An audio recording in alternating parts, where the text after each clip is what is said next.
ಇನ್ನು ಗರ್ ವಾಪಸಿ ವಿಚಾರಕ್ಕೆ ಕುತೂಹಲ ಮೂಡಿಸ್ತಾ ಇದೆ ಶೆಟ್ಟರ್ ನಡೆ. ದಿಢೀರನೆ ಹುಬ್ಬಳ್ಳಿಯ ಟೂರ್ ಕ್ಯಾನ್ಸಲ್ ಮಾಡ್ಕೊಂಡಿದ್ದಾರೆ ಜಗದೀಶ್ ಶೆಟ್ಟರ್. ಹಾಗಾದ್ರೆ ಇವರ ನಡೆ ಯಾವ ಕಡೆ? ಗರ್ ವಾಪಸಿ ವಿಚಾರ ಒಂದ್ ಕಡೆ ನಡೀತಾ ಇದೆ, ಇನ್ನೊಂದ್ ಕಡೆ ಹುಬ್ಬಳ್ಳಿ ಧಾರವಾಡಕ್ಕೆ ತೆರಳಬೇಕಾಗಿತ್ತು, ಅಲ್ಲಿ ಒಂದಷ್ಟು ಕಾರ್ಯಕ್ರಮಗಳಿಗೆ ಚಾಲನೆ ಕೊಡಬೇಕಿತ್ತು. ಆದ್ರೆ ದಿಢೀರಂತ ಹುಬ್ಬಳ್ಳಿಯ ಟೂರ್ ಅನ್ನ ಕ್ಯಾನ್ಸಲ್ ಮಾಡ್ಕೊಂಡಿದ್ದಾರೆ ಜಗದೀಶ್ ಶೆಟ್ಟರ್. ಬೆಳಗ್ಗೆನೆ ಫ್ಲೈಟ್ ಬುಕ್ ಆದ್ರೂ ಕೂಡ ಹುಬ್ಬಳ್ಳಿಗೆ ಬಂದಿಲ್ಲ ಮಾಜಿ ಸಿಎಂ ಜಗದೀಶ್ ಶೆಟ್ಟರ್. ಹಾಗಾದ್ರೆ ಒಂದ್ ಕಡೆ ಅವರ ಗರ್ ವಾಪಸಿ ವಿಚಾರ ಚರ್ಚೆ ಆಗ್ತಾ ಇದೆ, ಮತ್ತೊಂದ್ ಕಡೆ ಅವ್ರ ಗರ್ ವಾಪಸಿ ಆಗಲ್ಲ ಅನ್ನುವಂತ ಒಂದಷ್ಟು ವಿವಾದ. ಅದರಲ್ಲೂ ಕೂಡ ಬಿಜೆಪಿ ನಾಯಕರ ಒಂದಷ್ಟು ವಿರೋಧವನ್ನ ವ್ಯಕ್ತಪಡಿಸಿದ್ದಾರೆ. ಪ್ರಹ್ಲಾದ್ ಜೋಶಿ ಅವರು ಕೂಡ ಅವರನ್ನ ಬಿಜೆಪಿ ಕರೆ ತರೋದ್ ಬೇಡ ಅಂತಿದ್ದಾರೆ. ಇದೆಲ್ಲದ್ರ ಮಧ್ಯೆ ಕೂಡ ಹುಬ್ಬಳ್ಳಿಗೆ ಹೋಗ್ಬೇಕಾಗಿದ್ದ ಮಾಜಿ ಸಿಎಂ ಜಗದೀಶ್ ಶೆಟ್ಟರ್ ಅವರು ಯಾಕೆ ಹುಬ್ಬಳ್ಳಿಗೆ ಹೋಗಿಲ್ಲ ಹಾಗಾದ್ರೆ ಅನ್ನುವಂತ ಕುತೂಹಲ ಕೆರಳಿಸ್ತಾ ಇದೆ. ಬೆಳಗ್ಗೆನೆ ಫ್ಲೈಟ್ ಕೂಡ ಬುಕ್ ಆಗಿತ್ತು, ಆದ್ರೆ ಅವ್ರು ಮಾತ್ರ ಹುಬ್ಬಳ್ಳಿ ಧಾರವಾಡದ ಕಾರ್ಯಕ್ರಮದಲ್ಲಿ ಇವತ್ತು ಭಾಗಿ ಆಗ್ತಾ ಇಲ್ಲ. ಆಪ್ತ ವಲಯದಿಂದ ಕೂಡ ದೂರ ಉಳ್ಕೊಂಡಿದ್ದಾರೆ ಜಗದೀಶ್ ಶೆಟ್ಟರ್. ಹಾಗಾದ್ರೆ ಏನು ಇವರ ಕುತೂಹಲದ ನಡೆ? ಯಾವ ಕಡೆ ಹೋಗ್ತಿದ್ದಾರೆ? ಇವರ ನಡೆ ಅರ್ಥ ಆಗ್ತಾ ಇಲ್ಲ ಈಗ. ಮಾಜಿ ಮುಖ್ಯಮಂತ್ರಿ ಜಗದೀಶ್ ಶೆಟ್ಟರ್ ನಡೆ ಬಹಳಷ್ಟು ಇಲ್ಲಿ ಅಂತಂದರೆ ನಿಗೂಢವಾಗಿದೆ. ಜಗದೀಶ್ ಶೆಟ್ಟರ್ ಏನು ಮಾಡ್ತಾರೆ ಅನ್ನೋದು ಸಹ ಇವತ್ತು ಯಾರೂ ಸಹ ಇಲ್ಲಿ ಅವರ ಗುಟ್ಟು ಬಿಟ್ಟು ಕೊಡ್ತಿಲ್ಲ. ಅದಕ್ಕೆ ಮೂಲ ಕಾರಣ ಏನು ಅಂತಂದರೆ ಜಗದೀಶ್ ಶೆಟ್ಟರ್ ಇವತ್ತು ಬೆಳಗ್ಗೆ ಇಲ್ಲಿ ಹುಬ್ಬಳ್ಳಿಗೆ ಬಂದಿಳಿಬೇಕಾಗಿತ್ತು. 5:45 ಸುಮಾರಿಗೆ ಹುಬ್ಬಳ್ಳಿ ಇದನ್ನು ಬೆಂಗಳೂರಿಂದ ವಿಮಾನದ ಮುಖಾಂತರ ಇಲ್ಲಿ ಅಂತಂದರೆ 7:30ಕ್ಕೆ ಇಲ್ಲಿ ಅಂತಾರೆ ಹುಬ್ಬಳ್ಳಿಗೆ ಬಂದಿಳಿಬೇಕಂತ ಜಗದೀಶ್ ಶೆಟ್ಟರ್ ಟೂರ್ ಪ್ಲಾನ್ ಇಲ್ಲಿ ಅಂತಾರೆ ಕ್ಯಾನ್ಸಲ್ ಆಗಿದೆ.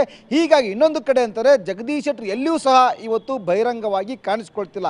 ಹೀಗಾಗಿ ಜಗದೀಶ್ ಶೆಟ್ಟರ್ ಮುಂದಿನ ನಡೆ ಏನು ಅನ್ನೋದೇ ಇವತ್ತು ಒಂದು ಕಡೆ ಅಂತಂದರೆ ಪ್ರಶ್ನೆ ಕಾಡ್ತದೆ. ಯಾಕೆಂದರೆ ಜಗದೀಶ್ ಶೆಟ್ಟರ್ಗೆ ಈಗಾಗಲೇ ಒಂದು ಕಡೆ ಇಲ್ಲಿ ಮುಖ್ಯಮಂತ್ರಿ ಸಿದ್ದರಾಮಯ್ಯನವರೇ ಅವರ ಮನವೊಲಿಕೆಗೆ ಮುಂದಾಗ್ತಿದ್ದಾರೆ ಅನ್ನೊಂದು ಮಾತು ಈಗಾಗಲೇ ಕೇಳಿ ಬರ್ತಾ ಇದ್ರೆ, ಇನ್ನೊಂದು ಕಡೆ ಅವರನ್ನು ಪಕ್ಷಕ್ಕೆ ಕರೆ ತರಲೇಬೇಕು ಅಂತೇಳಿ ಎಲ್ಲ ಸಿದ್ಧತೆಯನ್ನು ಅದರಲ್ಲಿ ರತ್ನ ಕಂಬಳಿಯನ್ನು ಹಾಸಿ ಇವತ್ತು ಜಗದೀಶ್ ಶೆಟ್ಟರ್ಗೆ ಆಹ್ವಾನ ಕೊಡುವಂತಹ ಕೆಲಸವನ್ನು ಇವತ್ತು ಬಿಜೆಪಿ ಹೈಕಮಾಂಡ್ ಮಾಡ್ತದೆ. ಯಾಕಂದರೆ ಜಗದೀಶ್ ಶೆಟ್ಟರ್ ಅವ್ರನ್ನ ಇವತ್ತು ಪಕ್ಷಕ್ಕೆ ಕರೆದುಕೊಂಡು ಬರಬೇಕಾದಂತಹ ಅನಿವಾರ್ಯತೆ ಬಿಜೆಪಿಗೆ ಇದೆ. ಹೀಗಾಗಿ ಅವರನ್ನು ಇವತ್ತು ಮರಳಿ ಕರೆ ತರಬೇಕೆಂಬ ಎಲ್ಲ ಪ್ರಯತ್ನಗಳು ಇವತ್ತು ಬಿಜೆಪಿ ಹೈಕಮಾಂಡ್ ವಲಯದಲ್ಲಿ ಆಗ್ತಾ ಇದ್ದಾವೆ.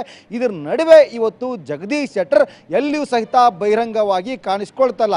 ಈ ಸಂಬಂಧಪಟ್ಟಂಗೆ ಇಲ್ಲಿ HD ಕುಮಾರಸ್ವಾಮಿ ಅಂದರೆ ದಳಪತಿಗಳೇ ಇಲ್ಲಿ ಜಗದೀಶ್ ಶೆಟ್ಟರ್ನ ಪಕ್ಷಕ್ಕೆ ಕರೆ ತರಬೇಕು ಅಂತೇಳಿ ಮುಂದಾಳತ್ವ ವಹಿಸಿಕೊಂಡ್ರು. ಈ ಸಂಬಂಧಪಟ್ಟಂಗೆ ಜಗದೀಶ್ ಶೆಟ್ಟರ್ ಅವರನ್ನು ನಿನ್ನೆ ಇಲ್ಲಿ HD ಕುಮಾರಸ್ವಾಮಿ ಅವರು ದೇವೇಗೌಡರು ಅವರನ್ನು ಭೇಟಿಯಾಗಿ ಮಾತುಕತೆ ಮಾಡಿದರು. ಆದರೆ ಈ ಸಂಬಂಧಪಟ್ಟಂಗೆ ಜಗದೀಶ್ ಶೆಟ್ಟರ್ ರಿಯಾಕ್ಟ್ ಮಾಡಬೇಕಾಗಿತ್ತು. ಎಲ್ಲಿಯೂ ಸಹ ಇವತ್ತು ಜಗದೀಶ್ ಶೆಟ್ಟರ್ ಮಾಧ್ಯಮಗಳ ಮುಂದೆ ಕಾಣಿಸ್ಕೊಳ್ತಾ ಇಲ್ಲ, ಬಹಿರಂಗವಾಗಿ ಜಗದೀಶ್ ಶೆಟ್ಟರ್ ಇವತ್ತು ಮುಂದೆ ಬರ್ತಿಲ್ಲ.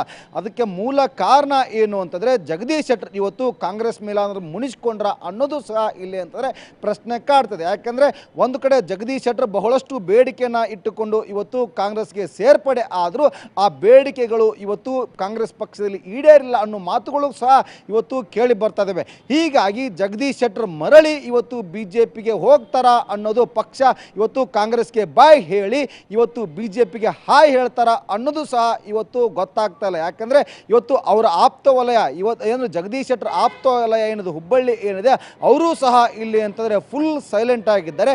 ಹೀಗಾಗಿ ಜಗದೀಶ್ ಶೆಟ್ಟರ್ ಮುಂದಿನ ನಡೆ ಏನು ಅನ್ನೋದು ಸಹ ಇವತ್ತು ಇನ್ನೂ ನಿಗೂಢವಾಗಿದೆ. ಆದರೆ ಇವತ್ತು ಜಗದೀಶ್ ಶೆಟ್ಟರ್ ಅವರನ್ನು ಪಕ್ಷಕ್ಕೆ ಕರೆತರಬೇಕಂತ ಅನಿವಾರ್ಯತೆ ಯಾಕಿದೆ ಅನ್ನೋದು ಗೊತ್ತಾದರೆ ಇಲ್ಲಿ ಅಂತಂದರೆ ಈಗ ಇಲ್ಲಿ ಇನ್ನೊಬ್ಬರು ಮಾಜಿ ಸಚಿವ ಶಂಕರ್ ಪಾಟೀಲ್ ಮುನೇನಕೊಪ್ಪ ಮುಂಬರುವ ಲೋಕಸಭಾ ಚುನಾವಣೆಯ ಕಾಂಗ್ರೆಸ್ ಅಭ್ಯರ್ಥಿ ಆಗ್ತಾರೆ ಅನ್ನೋ ಮಾತು ಸಹ ಇಲ್ಲಿ ಅಂತಾರೆ ಕೇಳಿ ಬಂದಿದ್ವು. ಆದರೆ ಹೀಗಾಗಿ ಒಂದು ಕಡೆ ಜಗದೀಶ್ ಶೆಟ್ಟರ್ ಮತ್ತು ಅವರ ಶಿಷ್ಯ ಬಳಗವನ್ನು ಇವತ್ತು ಏನಾದರೂ ಮತ್ತಷ್ಟು ಶಿಷ್ಯ ಬಳಗವನ್ನು ಬಿಜೆಪಿಯಿಂದ ಕಾಂಗ್ರೆಸ್ಗೆ ಸೇರ್ಪಡೆಗೊಂಡ್ರೆ ಉತ್ತರ ಕರ್ನಾಟಕದಲ್ಲಿ ನಮಗೆ ಬಹಳಷ್ಟು ಹಿನ್ನಡೆ ಆಗುತ್ತೆ ಅಂತೇಳಿ ಇವತ್ತು ಬಿಜೆಪಿಗೆ ಇದೆಲ್ಲ ವಿಷಯವಾಗಿ ಮನವರಿಕೆ ಆಗಿದೆ.